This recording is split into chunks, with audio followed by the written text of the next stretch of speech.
बिस्मिल्लाहिर्रहमानिर्रहीम। शुरू करता हूँ अल्लाह ताली के नाम से जो बड़ा मेहरबान नहायत रहम वाला है। फिर जब तुम नमाज अदा कर चुको तो उठते बैठते और लेटे अल्लाह ताला का जिक्र करते रहो, और जब इत्मीनान पाओ तो नमाज कायम करो। यकीनन नमाज मुमनों पर मकर्रा वक्तों पर फ़र्ज है। इन लोगों का पीछा करने से हारे दिल होकर बैठ न रहो। अगर तुम्हें बेआरामी होती है तो इन्हें भी तुम्हारी तरह बेआरामी होती है, और तुम अल्लाह ताले से वो उम्मीद ये रखते हो जो उम्मीद उन्हें नहीं, और अल्लाह ताले दाना और हकीम है।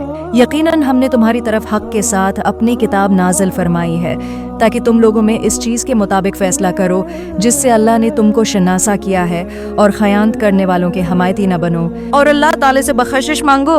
बेशक अल्लाह ताले बख्शिश करने वाला, मेहरबानी करने वाला है। और इनकी तरफ से झगड़ा न करो जो खुद अपनी ही खयानत करते हैं। यकीनन दगाबाज गनागार अल्लाह ताला को अच्छा नहीं लगता।